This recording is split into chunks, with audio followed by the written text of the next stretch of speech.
India's domination in the subcontinent. The Indian test, according to Pakistani opinion, pushed Pakistan into the nuclear field. The Janata Party years. The Janata Party, contesting under the symbol of Chakrahaldhar, and its allies won a massive majority in the 1977 elections. Morarji Desai, the first non-Congress Prime Minister. There were three contenders for the post of Prime Minister, namely, Morarji Desai, Charan Singh and Jagjeevan Ram. It was left to Acharya Kripalani and Jayaprakash Narayan to decide who would become Prime Minister. Their choice was Morarji Desai, who duly took the oath as Prime Minister on March 23, 1977. Charan Singh and Jagjeevan Ram were Deputy Prime Ministers. Fresh State Assembly elections. It was felt that the nation had expressed its dissatisfaction with the Congress, and hence the states under Congress rule should also have fresh elections. These state assemblies were dissolved and elections were held in June. As a result of the elections, the Janata Party was able to form governments in Uttar Pradesh, Bihar, Haryana, Orissa, Madhya Pradesh, Rajasthan and Himachal Pradesh. In Punjab, the Janata Party and the Akali Dal formed a coalition government. In Tamil Nadu, the AIADMK swept the elections and its leader, M.G. Ramchandran, formed the government. His government was not interested in confrontational politics with the centre. It was also to be the pioneer in launching the midday meal scheme to encourage children, especially girls, to attend school. In West Bengal, a coalition of left parties won a good majority, with the CPM doing exceptionally well, and Jyoti Basu became the chief minister. The left government was to undertake agrarian reforms from which a large number of poor peasants benefited. In Jammu and Kashmir, Sheikh Abdullah had led the Congress government consequent to an accord with Indira Gandhi before the emergency. Now the Morarji Desai government dissolved the assembly and initiated fresh polls to install a mandated government in the state. Sheikh Abdullah revived his party, the National Conference, and, in the first truly fair and free polls in the state since independence, his party won a comfortable majority. However, the divide between the Muslim-dominated Valley and the Hindu-dominated Jammu became apparent, with the National Conference not doing so well in Jammu, new President of India. With a hold on most states, the Janata Party was able to get its candidate, Neelam Sanjeeva Reddy, elected as the President of India in June 1977. The presidential election was necessitated by the death of Fakhruddin Ali Ahmed in February of that year. Downslide of the Janata and rise of Congress. The Janata government began with full popular support and high hopes, but cracks soon started showing, with marked differences on ideological and political lines coming up. What is more, the concentration of some leaders on revenge against Indira Gandhi worked against the party and revived the Congress leader's popularity. In combination, these two factors worked towards the fall of the first non-Congress government at the center. Futile commissions. Various commissions of inquiry were set up to look into alleged malpractices and wrongdoing by Indira Gandhi and her son. The most famous of these was set up under the chairmanship of Justice J. C. Shah, a retired judge of the Supreme Court, to inquire into the atrocities and excesses of the emergency. Most of the allegations, however, could not be proved, and few convictions could be obtained. The cases against Indira Gandhi could not be maintained as there was lack of evidence. Belchi and Indira's masterstroke. Then in May 1977, came the violence in Belchi, a village in Bihar. A group of Harijan were burnt to death by a mob from the upper castes, allegedly over a dispute over land. It may be noted here that the social setup in India was undergoing a transformation. There was a rise to prominence of the backward castes who had got rich in the wake of the Green Revolution and the White Revolution and bought land from the forward castes and had elected representatives to further their cause. Unfortunately, they also took this as a license to act as they wanted. The Harijan worked on these lands, but they were at the receiving end of much abuse from the landlords. With the spread of education and scope for political representation, the younger among the Harijan, especially, were no longer ready to meekly accept the ill treatment handed out. They too gave a fight. There was thus a spurt in caste violence. The Belchi incident was exploited to her own advantage by Indira Gandhi. She travelled to Belchi, the last bit on an elephant as there was no clear path on which to even walk to reach the village, and showed her sympathy for the affected people. Besides showing up the Janata government as callous to the poor and marginalized, Indira Gandhi's action built up her own image as a friend of the poor and the Harijan, even as her party members were made to realize that she was the leader to follow if power was to be regained. Indira makes gains. Charan Singh's single-minded hounding of Indira Gandhi and her son Sanjay worked in her favor. Indira Gandhi was arrested on some vague corruption charges and kept in police custody for a day, after which the magistrate released her, rejecting the charges as insubstantial. She was now very much back in the game, and made speeches critical of the government. The Congress split once again in January 1978, the group led by Indira Gandhi becoming the Congress first. Her party won the Karnataka and Andhra Pradesh state assembly elections, defeating the Janata Party as well as the rival Congress party. She herself contested elections from Chikmagalur in Karnataka and won a seat to the Lok Sabha. Now, a parliamentary committee reported on Indira Gandhi having misled the House on the Maruti Enterprise, and the House said she should go to jail. She was disqualified from her seat. However, she won again from Chikmagalur. Indira Gandhi was now seen as a victim of a witch hunt and her popularity grew. Differences within the Janata Party and fall of Morarji's government. The Janata Party was in the meanwhile disintegrating, with growing factionalism and personal rivalries overshadowing the efforts at governance. The antagonism between Morarji Desai and Charan Singh, who was not satisfied with his second number position in the cabinet, grew to such an extent that Desai was forced to dismiss Charan Singh as well as Raj Narain from office in mid-1978. Charan Singh retaliated by organizing a farmers' protest march to Delhi in December 1978. In an effort to keep peace, Charan Singh was recalled to the cabinet by Desai in February 1979 and allotted the finance portfolio as well as the post of deputy prime ministership. Things, however, failed to move smoothly. The divide was getting deeper with two sides being formed, the socialists siding with Charan Singh and the Jana Sangh with Desai. There was further the issue of dual membership, of the Jana Sangh members who maintained their ties with the RSS. They would not give up the membership of the Rashtriya Swayamsevak Sangh as they considered it to be merely a cultural entity. The Socialists and Charan Singh's party walked out of the coalition, reducing the government to a minority. Desperate bids to get support from the Congress factions did not succeed and the Morarji Desai government resigned in July 1979, Charan Singh the Prime Minister who never faced Parliament. In a brazen show of opportunism, Charan Singh negotiated with his erstwhile bitter enemy Indira Gandhi to get support for a government led by him.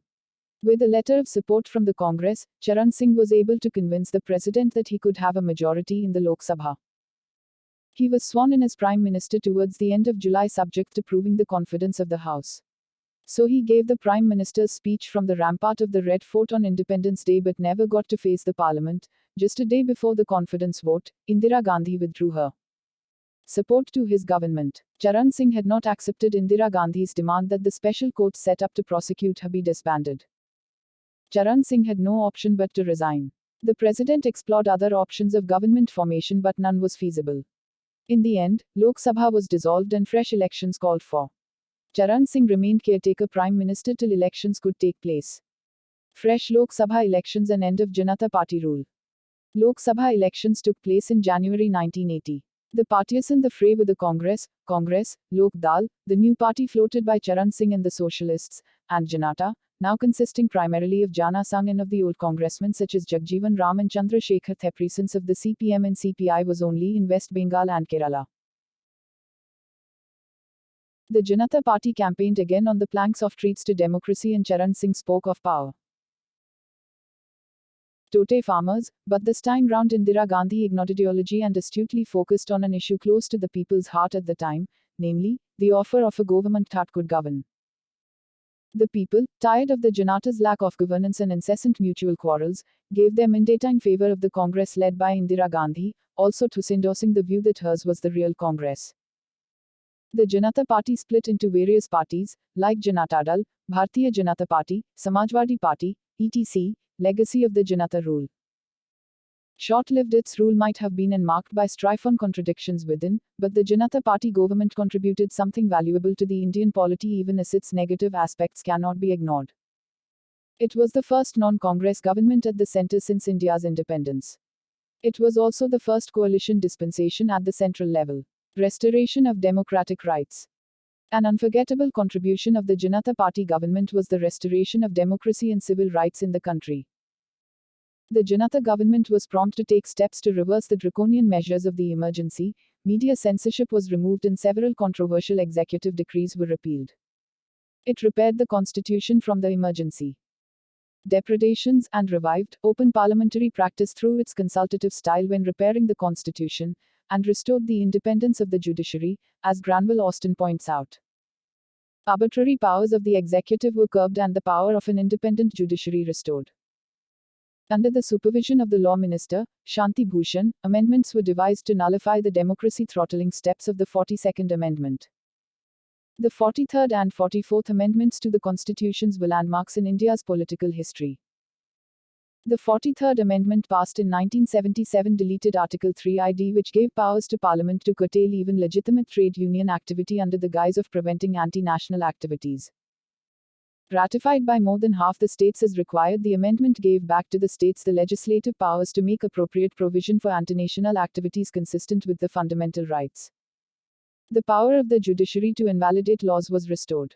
The high courts were given the power of going into the question of constitutional validity of central laws, thus making it possible for persons living in distant places to seek justice without having to come all the way to the Supreme Court. The 44th Amendment of 1978 made the promulgation of emergency more difficult than it was. It would now require the written advice of the cabinet and not the Prime Minister alone before the President could proclaim emergency. The proclamation would have to be approved within 1 month of the reassembly of Parliament, and that too by a 2/3 majority. Its renewal would need a parliamentary vote on it every 6 months. Furthermore, the term internal disturbances was replaced with armed rebellion as a cause for imposing emergency. A special session of the Lok Sabha could be called 1/10 of its members requesting the President for the purpose of revoking the emergency. Such a revocation could be achieved by simple majority. It was also asserted that Article 20 and Article 21 would never be suspended even during emergency, while other fundamental rights would not get suspended automatically but would require a separate order by President. All important, the emergency provisions could be challenged in courts. The amendment restored the term of the Lok Sabha and the state assemblies to the original term of 5 years. The courts also got back the power to decide the election disputes of the President, Prime Minister, Speaker, etc. The President would now be allowed to return the advice tendered by the Cabinet once for a review. The amendment deleted Article 31, the right to property, from the list of fundamental rights to become just a legal right. Economic contradictions. The Janata Party had no single ideology. Its members were a mix of veteran socialists, trade unionists and pro-business leaders. It made the achievement of major economic reforms difficult. With Charan Singh in a prominent position, it was inevitable that agriculture and the rural sector got importance. The sixth five-year plan, launched by the government after curtailing the fifth plan, aimed to boost agricultural production and rural industries. It was called the Rolling Plan. In our rolling plan, planning is at 3 levels. First, for the current year is decided by the annual budget. Second, a plan for a slightly longer fixed period which allows flexibility to change priorities as per the need of the economic and political situation. And third, a perspective plan which is for 10, 15 or 20 years. There are no fixed dates and the targets can be revised every now and then as per the annual reviews, which are very important. While flexibility is a plus point with this type of planning, a major drawback is that targets are difficult to achieve as they could keep changing. With the fiery socialist George Fernandez in charge of the Industries Ministry, the aim was to promote economic self-reliance and indigenous industries and, if need be, even expel the American multinational companies, such as Coca-Cola and IBM. Such policies led to a reduction in foreign investment. However, the problems of resurging inflation, fuel shortages, unemployment and poverty could not be effectively addressed as no effective alternative economic policy was evolved to deal with the economic situation. The government failed to work on the radical reforms the party had promised in the run-up to the elections. There were some bright spots. The Food for Work program, launched in April 1977, envisaged some of the stocks of food grains with the government to be used for payment as wages in kind to workers in rural areas who helped to build roads and water ponds during the season when agricultural employment was low. Madhu Dandavate, also a socialist but on the moderate side, undertook some important reforms of the railways of which he was in charge. It was he who initiated steps to reduce the corruption in ticket reservation. He initiated steps to repair worn-out tracks. He did a huge favor to the travelers in the sleeper second-class compartments. He directed that the hard bare wooden seats be cushioned with 2 inches of foam. Foreign relations. There was a belief that the Janata government would move closer to the West to compensate for the Indira Gandhi tilt towards the Soviet Union. The Janata government certainly tried to improve ties with the US, with the result that the US President, Jimmy Carter, became the first US President to visit India after Eisenhower. Efforts were made to improve trade and expand cooperation in science and technology. However, the Janata government made it clear that it would practice genuine non-alignment, so maintained cordial relations with the USSR too, with Morarji Desai and Vajpayee. Paying visits to Moscow. Representing India at the UN Conference on Nuclear Disarmament, Vajpayee continued with India's earlier policy and spoke in defense of India's nuclear program and its refusal to sign the Non-Proliferation Treaty on the ground of discrimination. One of the firsts in foreign relations of the Janata government was the effort at normalization of ties with the People's Republic of China. In 1979, Vajpayee became the highest-ranking Indian official so far to visit Beijing to meet the Chinese leaders. Diplomatic ties were re-established between India and China. Ties had been suspended since the 1962 war. The two sides agreed to establish regular dialogue to resolve long-standing territorial disputes, expand trade and improve border security. Social changes and movements. The late 1970s, observes Ramachandra Guha, saw a churn in political and social terms. Politicians seemed to have abandoned ideology in favor of expediency and the polity had become fragmented. On the social level, the sections of society that had been oppressed for so long began to assert themselves, and this led to a certain amount of social turmoil. There were new social movements, such as the feminist and the environmentalist.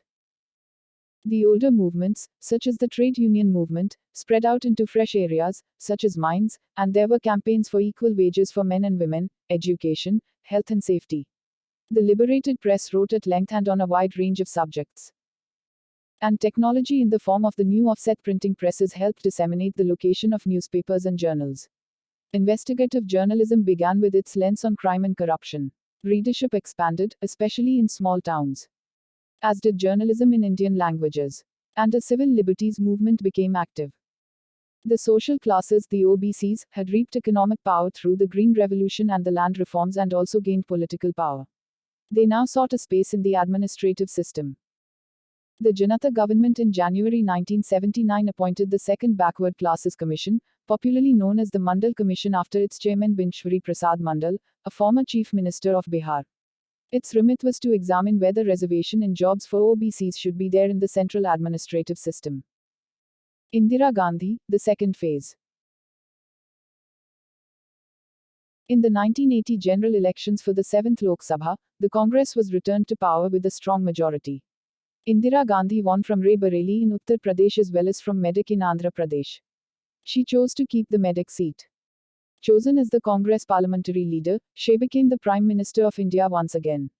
Indira Gandhi trusted very few and had come to rely more and more on her son, Sanjay, who had also been elected to the Lok Sabha. She was not ready to share power with anyone else. But in June 1980, Sanjay died when he tried out some stunts in the plane he was flying and lost control. And Rajiv Gandhi, Indira's elder son, an airline pilot with no experience in politics, was reluctantly forced into politics.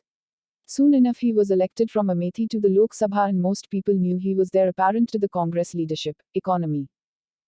Indira Gandhi paid immediate attention to the economy. The Janata Sixth Five-Year Plan was curtailed and a new Sixth-Year Plan was launched. The objectives of the new Sixth Five-Year Plan India were mainly focused on increasing growth and industrialization and reducing poverty and unemployment. There was to be promotion of efficiency in the use of resources and improved productivity, besides the strengthening of the impulses of modernization for the achievement of economic and technological self-reliance. A minimum needs program was envisaged for the economically underprivileged, designed to ensure that all parts of the country attained, within a prescribed period, nationally accepted standards.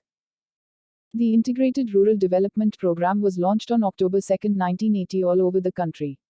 The National Rural Employment Program, launched in October 1980, became a regular program under the plan from April 1981.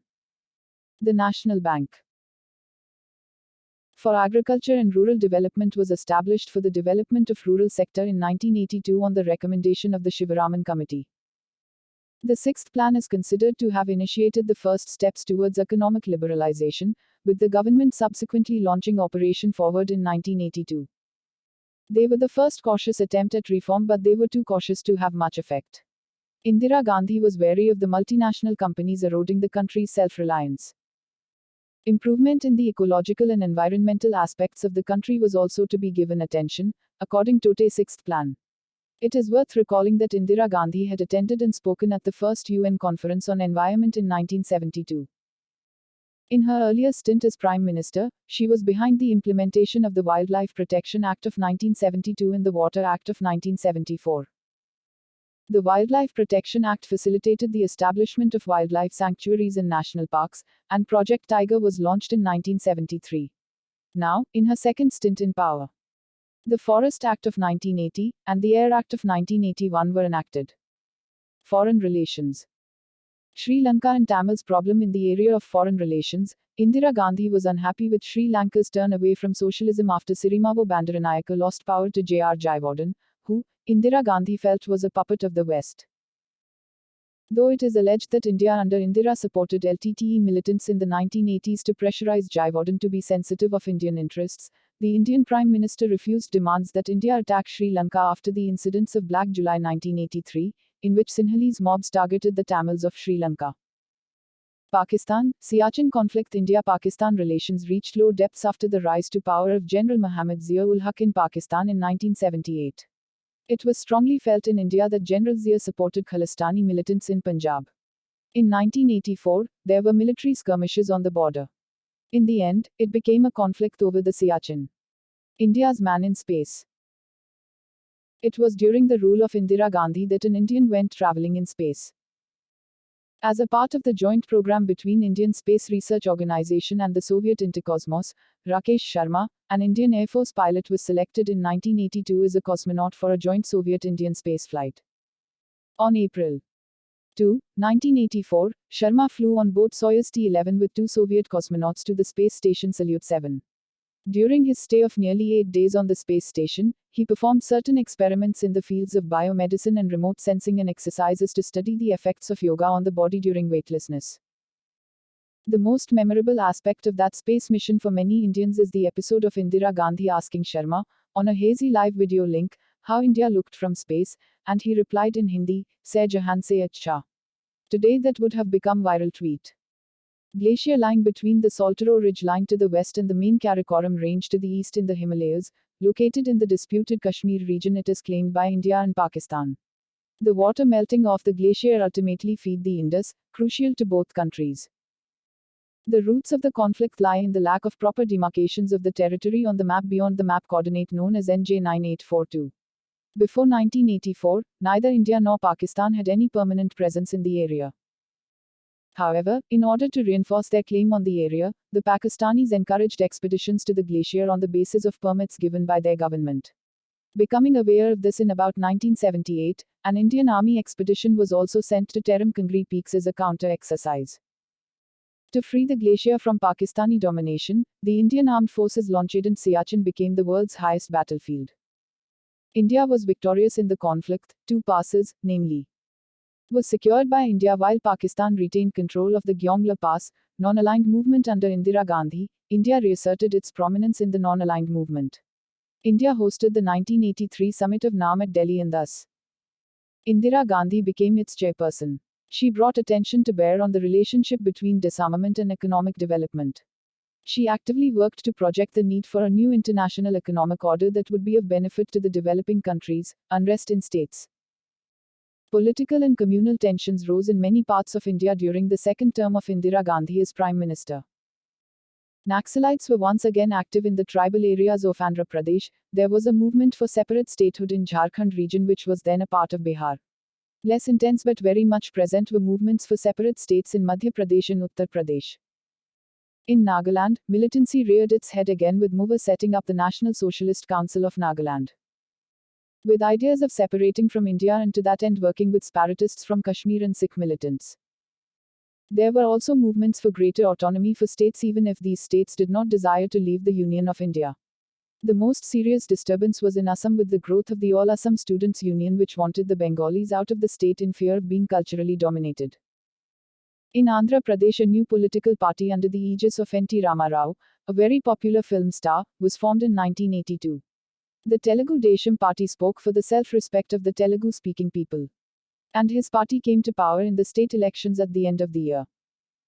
Punjab turmoil and Operation Blue Star. The political turmoil was greatest in Punjab with strong communal overtones to it. In fact, there were many strands in the turmoil. There was the strident demand for greater autonomy. Many Sikhs increasingly saw themselves in terms of their separate religion and resented that a Sikh political party could not rule the state on its own free on central interference.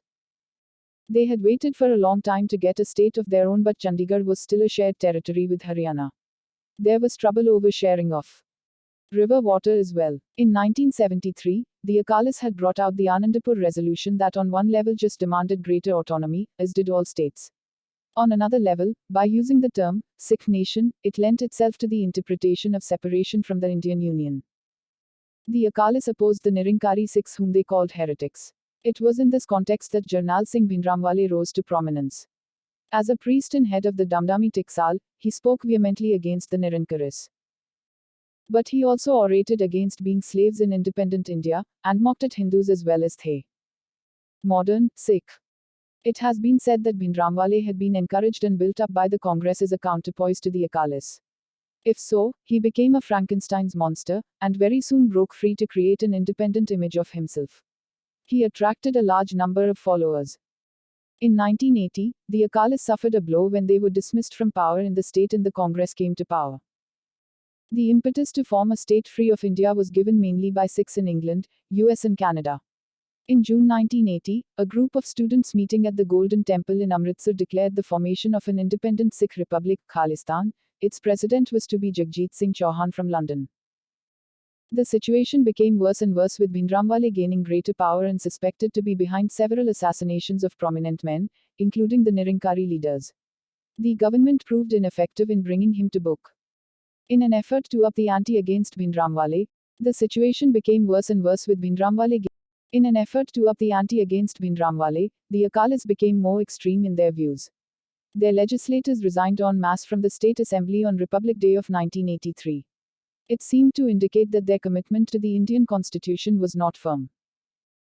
Bhindranwale, in the meantime, was becoming more virulent towards the Hindus in his speeches and instigating Sikhs to violence against the Hindus in order to drive them out. Conflict between Hindus and Sikhs seemed impossible in light of the origin of the Sikhs, but it had now come about. The central government sent a team led by Narsimha Rao to try to convince Bhindranwale to make peace. The negotiations failed and the law and order situation in Punjab continued to deteriorate. Khalistani terrorists, reported to be encouraged by Pakistan, were slowly entrenching themselves in Punjab, and killings took place to eliminate prominent Hindus and Sikh officials. In October 1983, a bus was stopped and the Hindu passengers on it shot. The centre imposed president's rule on the state. Bhindranwale moved without facing any hindrance into the Akal Takht, the seat of temporal authority for the Sikhs near the Golden Temple, which was the seat of spiritual authority. By 1984 beginning, Bhindranwale and his associates had begun to fortify the Golden Temple complex, and arms and ammunition as well as food stocked. It was all under the command of Shubeg Singh, once a major general and hero of the Indian Army but later dismissed from it. Clearly strong action needed to be taken. Indira Gandhi gave her permission to initiate Operation Blue Star on the recommendation of Army Chief A.S. Vaidya. By the night of June 2, 1984 and June 3, curfew had been imposed on the state of Punjab, all means of communication and public travel suspended, and electricity supply interrupted. Media was strictly censored. It was on the night of June 5 that the actual army action began, with the army storming Harmandir Sahib under the command of Major General K.S. Bra, who acted under the direction of General K. Sundarji. The militants were not easy to subdue as they had sophisticated weaponry. In-theme tanks had to be used against the Akal Takht before the army had full control of Harmandir Sahib by the morning of June 7. Bhindranwale was found dead, as was Shubeg Singh. While many militants were killed, there were also many casualties among the army personnel as well as civilians. Aftermath: the operation caused great disturbance to the Sikhs all round the world. Many Sikhs left the Indian army. Even mutinies by Sikh soldiers were reported. But it did put an end to militancy in the state and cleared the Golden Temple complex of arms and ammunitions, at least for the present. But the assassination of a prime minister is also to be seen as the result of Operation Blue Star. On the morning of October 31, 1984, while walking over from her house to her office, she was shot by her Sikh security guards, Bent Singh and Satwant Singh. She was rushed to the All India Institute of Medical Sciences, but she did not survive. Though it was generally known that Indira Gandhi had died, All India Radio and Doordarshan made the official announcement only in the evening.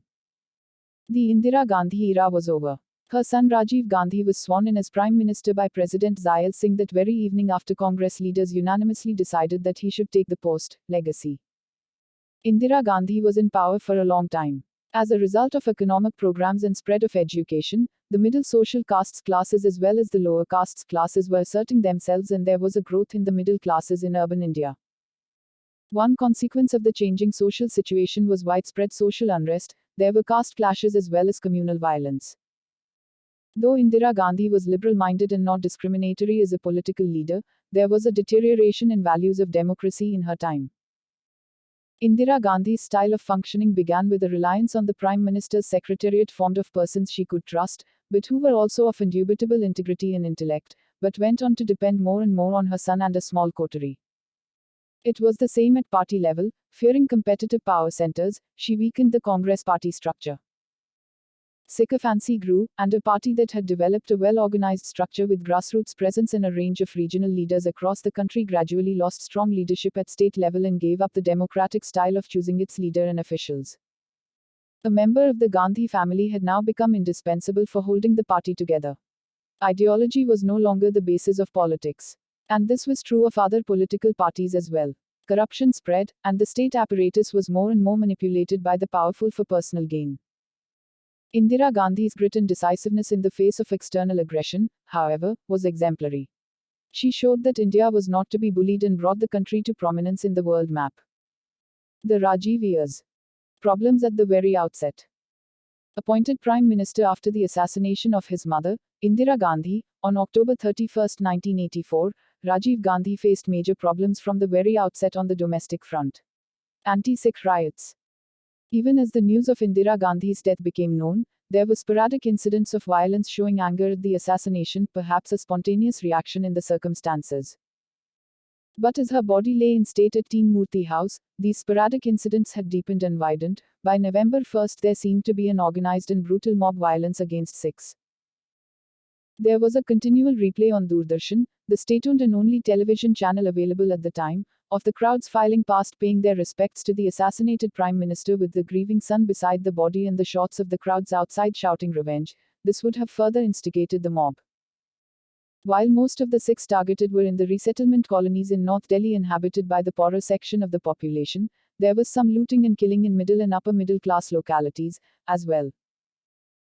The mobs, composed mainly of Hindus drawn from the scheduled caste sweepers who worked in the city, and Jat farmers and Gujjar pastoralists from villages on the fringes, as pointed out by Ramachandra Guar and many newspaper reports of the time, killed thousands of Sikhs, burnt their homes and looted their houses and businesses.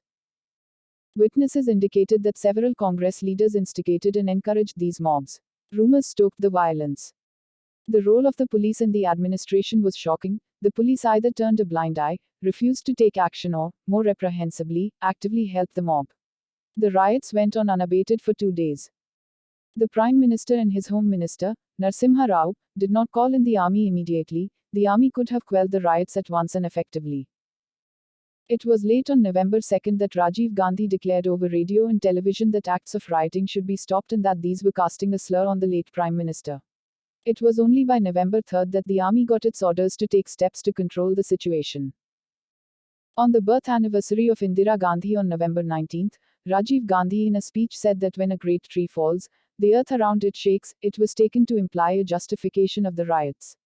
Even if one agrees with the view that the public anger was great after the assassination, it was an insensitive remark for a prime minister to make. The anti-Sikh riots was the official term given to the violence, but many called it genocide. It was an unforgettable and tragic blot in the history of India since independence. The silver lining in an otherwise dark spot in India's history lay in the efforts made by many Hindus to hide and help Sikh families during the rioting. The Bhopal gas tragedy. On December 3, 1984, India faced another great tragedy, a leak of the toxic methyl isocyanate gas from the pesticide plant of the US multinational company Union Carbide at Bhopal killed thousands and left many more impaired for life. The gas caused internal hemorrhage, lung failure and death. Worst affected were the inhabitants of the villages and slums in the neighboring areas of the factory. It was one of the worst industrial tragedies of the world. The plant should not have been allowed in the city in the first place. Further, it seemed to have disregarded safety measures several times. After the disaster, UCC tried its best to disown responsibility for the gas leak by shifting culpability to the Indian subsidiary UCIL, stating that the plant was wholly built and operated by UCIL. Soon after, the first multi-billion-dollar lawsuit was filed by an American attorney in a US court. And the legal battles and machinations began with the ethical implications of the tragedy and its effect on the people being pushed to the background. In March 1985, the Bhopal Gas Leak Disaster Act was enacted by the Indian government so as to ensure speedy and equitable settlement of claims arising from the accident. As per the Act, the government became the sole representative of the victims in legal proceedings anywhere in the world. Eventually, all cases were removed from US jurisdiction and shifted to Indian jurisdiction. Under the aegis of the Supreme Court of India, UCC agreed to pay $470 million to the Indian government to be distributed to claimants as a full and final settlement. The figure was based on a number of claimants that was on the lower side, whereas the actual number came to be much larger. There were allegations that American pressure and political influence had resulted in the UCC chairman, Warren Anderson, being allowed to leave India for the US without being arrested. The controversy continues, and so do the troubles of the people who suffered from the fallout of the gas leak and had to do with such low compensation. The 1985 general elections. Rajiv Gandhi, on assuming the post of Prime Minister in October 1984, recommended early elections. General elections were to be held in January 1985, instead, they were held in December 1984. The Congress won an overwhelming majority, securing more than 400 seats, the largest ever majority in independent India's Lok Sabha election history till then. The mandate was partly the result of sympathy wave and largely from a desire to keep extremism and separatism down. Rajiv Gandhi, who now assumed the post of Prime Minister, was also the youngest person to do so in India. The March 1985 elections to assemblies in 11 states brought the Congress to power in 8 of them, tackling the tensions in states. Several ethnic conflicts raged in different parts of the country when Rajiv Gandhi took over as Prime Minister.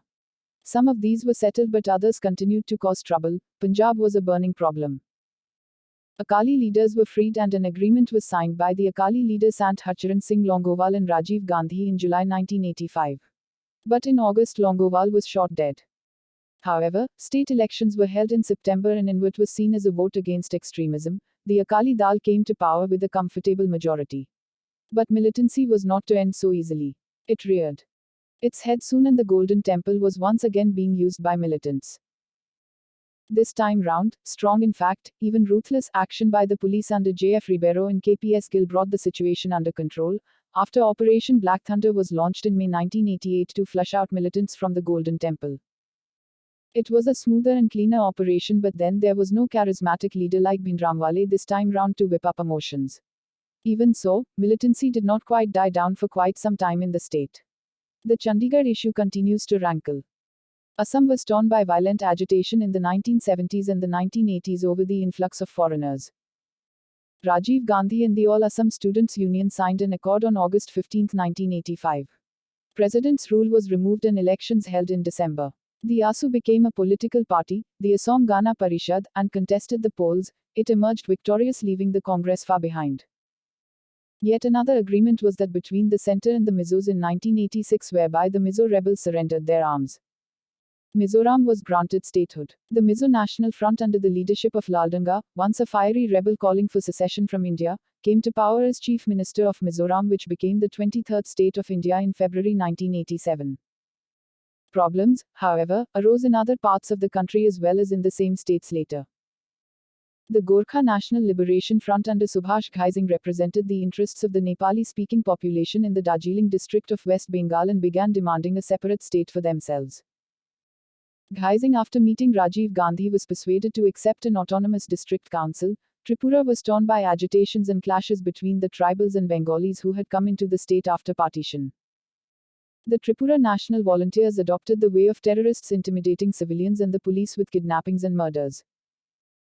In August 1988, a Memorandum of Understanding was signed under which TNV decided to abjure violence, give up secessionist demands, and to hold negotiations for a peaceful solution of all the problems of Tripura within the Constitution of India. It was agreed by the Indian government that the seats for the tribals in the Legislative Assembly would be increased and that some more villages would be brought under the purview of the autonomous tribal councils. The terms of surrender were chalked out through talks between the centre, the Tripura government, and the TNV. The troubles were not, however, quite over. In Assam, there was a violent agitation led by the Bodo tribals against local Assamese. The leadership was given by the All Bodo Students' Union. Some kind of resolution of the problem lay some years in the future. In Jammu and Kashmir, a different kind of problem arose. On Sheikh Abdullah's death, his son Farooq Abdullah had become the chief minister of the state, but Indira Gandhi had removed him. Now, with Rajiv Gandhi as Prime Minister, the Congress and the National Conference formed a coalition caretaker government in Jammu and Kashmir in 1986. Elections were held in 1987. The Muslim United Front, formed by a group of Kashmiris who sought greater autonomy from the centre, was also in the fray. There was wide-ranging rigging in the elections to favor the Congress National Conference so that the results went overwhelmingly in favor of that group. This was a most unfortunate thing to happen. Even in fair and free election, the Congress NC group would probably have won, but now the unfair practices created disappointment and anger and alienation from the Indian state. This was the beginning of the militancy in Kashmir, with some of the Kashmiri youth turning to Pakistan for help.